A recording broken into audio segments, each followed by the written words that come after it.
Hello students, welcome back. बहुत ही ज़्यादा वाला स्वागत है आपका अपने यूट्यूब चैनल पे। थोड़ा सा हम लेट चल रहे थे क्योंकि मैं थोड़ा सा होम स्टेट के बाहर थी, बट कोई इशू नहीं है। मैं आज के आज ही आपको रिमेनिंग वीडियो अवेलेबल कराने की कोशिश करूँगी फटाफट से। और थोड़ा सा मौसम गड़बड़ है तो गला ख़राब है क्योंकि मुंबई में एकदम नॉर्मल मौसम चल रहा है और हरियाणा में तो भाई ठंडा है। चलो, कोई दिक्कत नहीं है। देखिए, क्वेश्चंस जो मिले हैं सिर्फ 3 के, मैं रियलिटी बताऊं, कम क्वेश्चंस मिल पाए हैं क्योंकि बच्चों ने क्वेश्चंस नहीं शेयर किए हुए हैं। जितने मिले हैं मैं उतने आपको करवाती हूँ। अगर किसी क्वेश्चन में डाउट लग रहा है ना कि क्वेश्चन ऐसा नहीं था या कुछ और फॉर्मेट था, कुछ और पूछा था, तो उसको आप कमेंट बॉक्स में मेंशन कर दीजिएगा। ठीक है, जो बच्चे बता रहे हैं क्वेश्चन को करेक्ट करके, उनके लिए बड़ा वाला थैंक यू।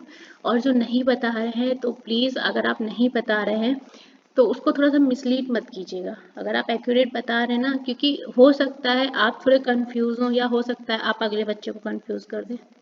मेन मोटिव ये है कि अगर मैं कोई क्वेश्चन है एग्जैक्टली नहीं आ रहा है ना, तो आप ये समझ लो कि आपको वो टॉपिक तो पढ़ना ही पढ़ना है।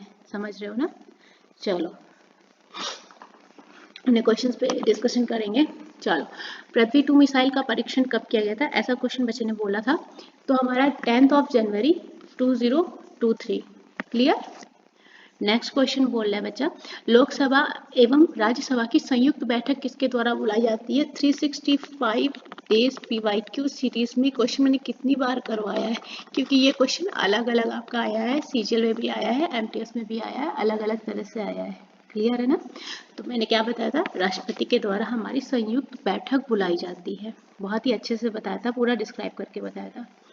भारतीय संविधान का अनुच्छेद 73 किससे रिलेटेड है? तो संघ की कार्यपालिका शक्ति का विस्तार कैसे होगा, ये जो है इस बारे में हमारा आर्टिकल 73 रिलेट करता है। क्लियर? नेक्स्ट, विजयनगर साम्राज्य का संघर्ष किस साम्राज्य से था? तो बहमनी साम्राज्य के साथ उसका स्ट्रगल चल रहा था।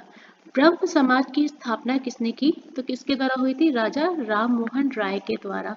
कब? 1828 में। अच्छा, एक बात मैं बताऊं, ये जो समाज है इनकी स्थापना, अगर यहाँ पे क्वेश्चन पुटअप हुआ है ना, तो आप ये मान लो आपका एग्जाम 3 तारीख का तो हो चुका है। मैं थोड़ा सा वीडियो डालने में लेट हूँ, पर जो नेक्स्ट डेज आने वाले हैं ना 11-12, तो यहाँ पे भी आपका मतलब इम्पोर्टेंट बन जाता है। ठीक है, चलो। अच्छा, मैं कुछ आपको समाज और उनके स्थापना या उनके संस्थापक कौन है ना, इस तरह से बता देती हूँ, तो हो सकता है आपको नेक्स्ट एग्जाम में मिल जाए। जैसे आपका वेद समाज किसके द्वारा स्थापना की गई थी? केशव चंद्र। ठीक है,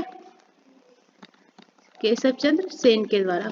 ईयर आपका क्या था? 1864। प्रार्थना सभा तो मैंने बहुत बार बताई आपको 365 डे सीरीज में। प्रार्थना सभा की स्थापना किसके द्वारा की गई थी? आत्माराम पांडुरंग। क्लियर है ना?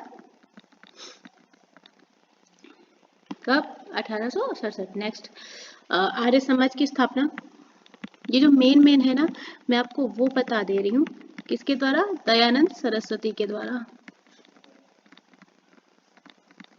कब? 1875। क्योंकि आपसे ईयर नहीं पूछ रहा है, केवल आपसे संस्थापक ही पूछ रहे हैं, तो इतना हम लोग ध्यान नहीं देते। मैं बोल रही हूँ, अगर आपको कोई प्रॉब्लम हो तो आप थोड़ा सा बैकवर्ड करके देख लेना। ठीक है, अगर थोड़ा साउंड में प्रॉब्लम लग रहा हो तो अवॉइड कीजिएगा।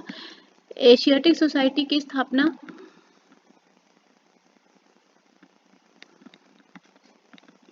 विलियम जॉन्स ने की थी।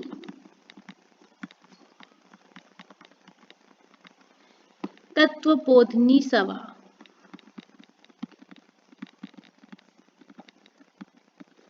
ये भी बताया था ना, ये क्वेश्चन तो काफी बार आया हुआ है। किसने? देवेंद्र नाथ जी ने। कब? 1839 में, है ना? ब्रह्म समाज की स्थापना आपके राजा राम मोहन राय ने की थी। क्लियर है? चलो, हमने मतलब कुछ मेन देख लिए हैं, क्योंकि हो सकता है आपसे नेक्स्ट एग्जाम में पूछ देना, तो इसलिए ज़रूरी है। चलो, टप्पा लोक संगीत किस राज्य से रिलेटेड है? टप्पा लोक संगीत जो है वो पंजाब राज्य से हमारा रिलेट करता है। DPSP से रिलेटेड पूछा गया था, और DPSP काफ़ी बार आया है। यूपी पुलिस कांस्टेबल में आया था, CGL में आया था। ठीक है, MTS में अलग तरह से आया था, पर आया था। राज्य के नीति निर्देशक सिद्धांतों का उल्लेख किस अनुच्छेद में है? अनुच्छेद 36 से 51 तक 1000 बार बताया है, चिल्ला चिल्ला के बताया। अभी भी तैयार ना करो तो फिर बड़ी प्रॉब्लम वाली बात है भाई, ऐसे मत करो। पेरिस ओलंपिक 2024 में लक्ष्य सेन ने किस देश के खिलाफ कांस्य पदक जीतने में असफल रहे थे? मलेशिया के खिलाफ। क्लियर। भारत सरकार के सेतु भारतम कार्य का उद्देश्य क्या है? जो सेतु भारतम कार्यक्रम है, इसका एम ये था कि राष्ट्रीय राजमार्गों पर पुलों का निर्माण करना। क्लियर। कोई भी कहीं भी डाउट लगे तुरंत से कमेंट में मेंशन करना। क्लियर। चलो, अच्छा अभी मैंने कुछ बच्चों के कमेंट देख पाए, पर मैं उनका क्वेश्चन इंक्लूड नहीं कर पाई हूँ, उसके लिए सॉरी। मैं आपको नेक्स्ट वीडियो में अवेलेबल कराती हूँ। क्लियर। चलो, संविधान का प्रारूप पहली बार किसने तैयार किया था? मैंने क्या बताया था? B N Rao. संविधान से रिलेटेड कितना बिल्कुल ब्रीफ हिस्ट्री में बता चुकी हूँ 365 डेज की सीरीज में, अगर किसी ने देखा होगा तो वो कर लेगा। एक एक डिटेल बताई थी, पर मैं फिर भी करा दूंगी। अभी हम लोग का RPF SI का एग्ज़ाम चल रहा है। नेक्स्ट इसके बाद जेई का एग्ज़ाम भी रहेगा ना, तो साथ में सब लोग बने रहिएगा, क्योंकि सब एग्ज़ाम्स लगे लगे जब तक आपका ये एग्ज़ाम फिनिश होगा ना, तब तक आपका CGL लग जाएगा जनवरी में, कंटिन्यू है ना। और सीजीएल के बाद ही आपका जीडी एग्ज़ाम लगा हुआ है, तो रेस्ट करने का टाइम नहीं है, टाइम पास करने का भी टाइम नहीं है, कंटिन्यू तैयारी करनी है ना। इस समय जिस बच्चे ने तैयारी कर ली ना, रील और ये नाच गाना और ये फालतू का थोड़ा सा टाइम वेस्ट करके जो अभी 2 महीने लग जाएगा ना, हो सकता है आपका सिलेक्शन हो जाए, आपके आगे की लाइफ, फिर आप कुछ भी कर सकते हैं, आप फ्री हैं, है ना। तो अभी हमारा काम पढ़ाई पे ध्यान देना है। तो बाबू सोना मोना कोना को एक साइड करना, पढ़ाई पे फोकस करो, खुद को धोखा मत देना, पेरेंट्स को भी नहीं। क्लियर। चलो, कोलकाता में पोर्ट विलियम की स्थापना किसने की थी? ईस्ट इंडिया कंपनी में। इन दोनों क्वेश्चन में ये दोनों ही क्वेश्चन था क्या? क्वेश्चन मार्क कमेंट करके मुझे एक बार बताना कि फोर्ट विलियम तो मेरे को कंफर्म है, देखो कि ये आया था। कोलकाता में किस कॉलेज की स्थापना की गई थी? हिंदू कॉलेज। अब एक बात मुझे ये थोड़ा सा कंफ्यूज है, एक ने बोला कि किसी लॉर्ड की वजह से दे रखा था, अब ये दोनों में क्या क्वेश्चन कंफ्यूजन हुआ है मैं समझ नहीं पाई हूँ, क्योंकि बच्चे ने क्लियर नहीं बताया। ये वाला क्वेश्चन को लेकर मैं श्योर हूँ, 12 को लेकर मैं श्योर नहीं हूँ, तो एक बार ये आप मुझे कंफर्म करना, ठीक है। आपका काम है वेरीफाई करना, हमारा काम है मेहनत करके क्वेश्चन लाना, आपका काम है वेरीफाई करना, क्योंकि आप एग्जाम दे के आ रहे हो, हम एग्जाम सेंटर के अंदर नहीं जा रहे हैं ना, तो ये थोड़ा सा आपका काम है, आप सपोर्ट करेंगे तो हम उसको अच्छे से डिस्क्राइब कर पाएंगे। क्लियर। नेक्स्ट, भारतीय सिविल सेवा की शुरुआत किसके शासनकाल में हुई थी? तो लॉर्ड कॉर्नवालिस के द्वारा हुई थी।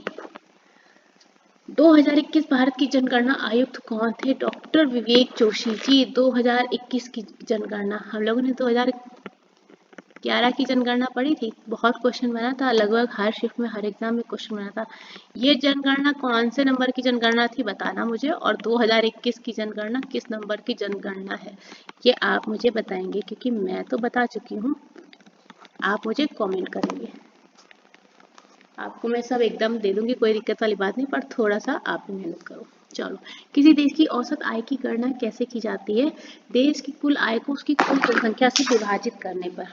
अब ये बताओ, आपको ये इसी फॉर्मेट में मिला था कि आपको किसी फॉर्मूला फॉर्मेट में मिला था? ये आप थोड़ा सा मुझे क्लियर करना, ठीक है। Wait a minute guys.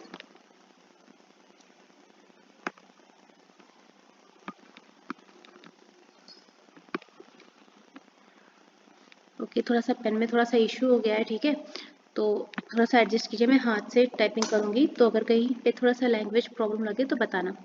भारतीय संविधान में अनुच्छेद 78 में क्या है? तो जो आर्टिकल 78 है, तो प्रधानमंत्री के कर्तव्यों को विश्लेषित करता है। क्लियर। IMF के वर्तमान अध्यक्ष पूछे थे, क्रिस्टीना जॉर्जीवा हैं। क्लियर, कंफ्यूजन नहीं होना है ना, क्रिस्टीना लेगार्डे नहीं, जॉर्जीवा है। चलो नेक्स्ट। तो गाइस यहाँ पे हमें इतने ही क्वेश्चन मिल पाए थे, थर्ड शिफ्ट में हमें बहुत ज़्यादा क्वेश्चन नहीं मिल पाए हैं, पर जितने भी मिले ऑल गुड, कोई दिक्कत वाली बात नहीं है, हमने जितने कर लिए उतनी बहुत है। तो हम हमारा 3 दिसंबर शिफ्ट 1 में कोशिश करूँगी कि अभी से अप्रॉक्सीमेटली 1.5 आवर में मैं 3 दिसंबर की शिफ्ट 1 भी अपलोड कर दूँ, ठीक है। डबल मेहनत करेंगे अपन लोग, क्योंकि बहुत लेट चल रहा है, इतना लेट नहीं होना चाहिए, मेरी थोड़ा सा ट्रैवल करने की वजह से प्रॉब्लम हो गई है, बट कोई इशू नहीं है। अच्छा, जिन बच्चों ने टेलीग्राम व्हाट्सएप जर्नल ज्वाइन कर लिया है, तो मैं उनको पूछना चाहूँगी, देखो थोड़ा पेन खराब है तो मैं हैंड से लिख रही हूँ, ठीक है, तो थोड़ा सा आपको हो सकता है राइटिंग सही समझ में नहीं है, तो आप अपना एक छोटा सा रिव्यू दीजिएगा कि आपको चैनल पे जो कंटेंट पड़ा है अभी वो ठीक लग रहा है कि नहीं। एक मैंने डिस्कशन ग्रुप वहाँ पे बना दिया है, आप अपनी क्वेरीज वहाँ पे छोड़ सकते हैं, ठीक है। क्वेरीज के अलावा मैं आपको वहाँ पे पोल क्वेश्चंस अवेलेबल करा दूंगी आज से ही, क्योंकि टाइम वेस्ट नहीं करना है हमें, कम टाइम में स्मार्ट वर्क करना है, हार्ड वर्क करना है, क्योंकि सारे एग्जाम्स लगे हुए तो टाइम वेस्ट नहीं करना है। थोड़े टाइम के लिए इंस्टाग्राम अनइंस्टॉल करो, यूट्यूब पे शॉर्ट्स बंद करो, ठीक है। जो मेन चीज़ें वो हमें पढ़नी है, चीज़ों को रिवाइज करने पे ज़्यादा फोकस करो। ये मान लो कि आप जितना इस समय रिवाइज कर लेंगे ना चीज़ें, कुछ आप नया पढ़े, ये नहीं कह रही कि नया नहीं पढ़े, पर नया पढ़ने से पहले आप उसको टाइम दीजिए, लेकिन उसके पहले आप ये समझिए कि आपको 80% चीज़ें आपने जो पढ़ ली हैं पहले आप उनको रिवाइज करें, बाकी 20% आपको दिन में नया भी प्रिपेयर करना है। क्लियर? अगर आप नए स्टूडेंट्स हैं, क्योंकि जो पुराने स्टूडेंट्स हैं उनका तो पूरा एक तरह से बस रिवाइज ही करना है ना। आपने हिस्ट्री पढ़ी, अच्छा कुछ बच्चे बोल रहे पता है क्या कि इतना सारा सिलेबस है हम क्या करें। अच्छा एक बात बताओ मेरे को, अच्छा सर मतलब सीरियसली बताना, मैथ्स में कुछ चेंज होता है क्या? नहीं होता है ना। आपने एक बार जो पढ़ा आपको वही मिलना है ना। रीजनिंग, अगर आपके कॉन्सेप्ट क्लियर हैं तो कुछ चेंज होगा क्या? नहीं होगा। ऑल क्लियर है ना। जीके में है भाई, देखो हिस्ट्री है, ज्योग्राफी है, पॉलिटी है, हिस्ट्री है, ज्योग्राफी है, पॉलिटी है, इकोनॉमी है। थोड़ा सा आपको क्वेश्चन इधर का उधर इस तरह से या घुमा के इस तरह से पूछ लेता है, बट कोई दिक्कत नहीं। अगर आपके कॉन्सेप्ट अच्छे से तैयार है ना तो आप 90% क्वेश्चन कर लेंगे, है ना। तो दिक्कत वाली कोई बात नहीं है। मेन चीज़ क्या करनी है, हमें अपनी चीज़ें ब्रशअप करनी है पुरानी, हमने जो भी पढ़ रखा है रिवीजन मस्ट है। आप कभी कभी क्या करते हैं ना, आपको चीज़ आती होती है पर जब एग्जाम में होता है, एग्जाम प्रेशर की वजह से आप चीज़ गलत करके आते हो। पहली बात तो ये क्वेश्चन रीडिंग स्किल आपकी बहुत अच्छी होनी चाहिए, आपका कोई कीवर्ड छूटना नहीं चाहिए। कई बार बच्चे ऐसा गलत करके आते हैं कि आपको क्वेश्चन पूछ दिया ये चीज़ नहीं है और आप नहीं को अवॉइड कर देते हो ओवर कॉन्फिडेंस के चक्कर में, या थोड़ा सा लैक ऑफ, थोड़ा सा गड़बड़ रहता है ना, दिमाग उस समय एकदम टेंशन में रहता है, टाइम भी जा रहा है और ये भी, तो वो थोड़ा सा ध्यान रखना है। ओवर कॉन्फिडेंस में नहीं रहना है। पुरानी चीज़ें ब्रशअप बहुत ज़रूरी है, पहले वो रिवाइज करो। पर बचा हुआ 20% अगर आपको कुछ नया पढ़ना है, आपको टेस्ट पेपर लगाना है तो वो, कुछ बच्चों ने बोला है कि हमको टेस्ट बुक के मॉक टेस्ट से काफ़ी हेल्प मिली है हमारी स्पीड में और हमें क्वेश्चन सॉल्व करने में हेल्प मिली है। तो अगर किसी ने टेक्स्ट बुक मॉक टेस्ट दिए हैं तो बहुत अच्छी बात है।